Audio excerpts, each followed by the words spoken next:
Naisipan mo na ba kung ano ang iyong ihanda sa darating na espesyal na okasyon? Ilang days na lang at papalapit na ang Kapaskuhan. Christmas ingredient, hamon at keso. Tara, gagawa tayo ng sushi platter at sushi Christmas tree. Okay, kamusta pa ang lahat mga idol? Isa sa mga hindi mawawala tuwing Kapaskuhan na ang hamon at keso. Kaya naman, for today's video, mag-roll naman tayo. Gagawa tayo ng sushi platter at sasamahan natin ng hamon roll at gagamitin tayo ng keso. Japanese rice or short grain rice, mas okay pag meron mga idol. Pero ang ginamit ko naman dito ay bigas na pambahay. 1 kilong bigas na kukupan din ang sinaing ko.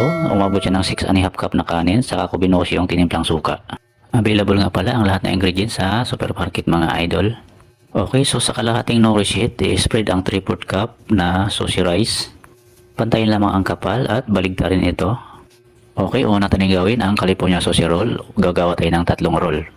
Nailagay na ang mayonnaise, crab stick, mangga at saka yung pipino. Para mas madali sa'yo, isi-share ko ang ganito, hand roll na paghawak, mga mamsi dyan, para lang tayong gumawa ng lumpiang Shanghai. Yung mga first time pa lang nagagawa, alam ko madali lang sa inyo to. Okay, gamit ang bamboo matting na nakabalot sa cling wrap, saka natin siya higpitan mga idol. Pag medyo maluwag pa ang pagkakaroll, pwedeng ulitin at higpitan uli gamit ang bamboo matting. Okay, next maglalagay tayo ng kulay dito sa ating sushi roll. Black and white toasted sesame seeds ang ginamit ko mga idol instead na tubig o orange.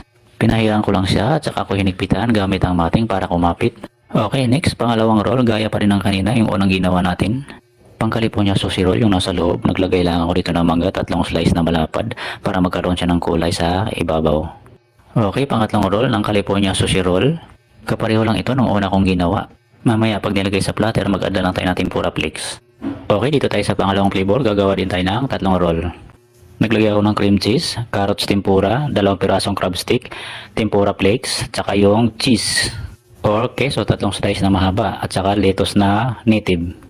Medyo puno ang laman kaya kinakailangan natin gumamit ng bamboo matting sa ilalim para mas madali itong higpitan.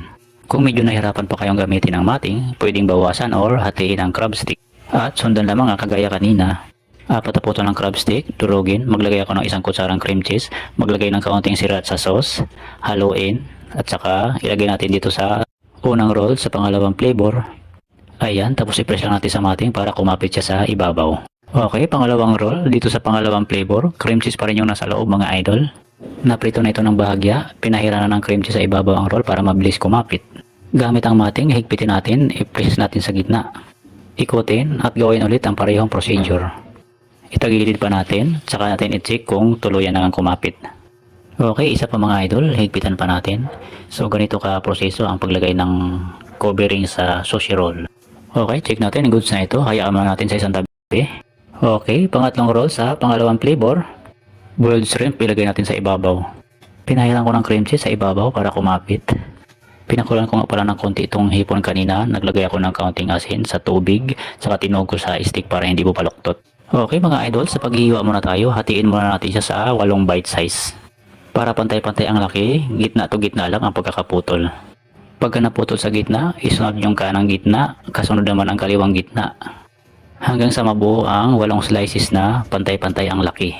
I-press lang sa bamboo matting pagkatapos hiwain para matibay at maayos ang bawat piraso. Okay, nahiwa na rin natin mga idol itong hamon roll. Okay, hayaan mo natin sa isang tabi. At dahil maglalagay tayo ng dedication dito sa ating sushi platter, gagawa tayo ng isa pang flavor mga idol para meron tayong pagsusulatan. Okay, around 80 grams na kanin na spread ko na sa kalahating nori sheet. Toasted sesame seeds naglagay ako at saka yung hiniwang pipino naglagay din ako. Space line sa dulo, nag-iwan ako, iikot ko na ang bamboo matting. Isang ikot pa at pantayin ang magkabilang dulo. Ayan, ito na ang ating kapamaki or cucumber maki. 2 yung gagawin ko at hiwain ko na rin mga idol.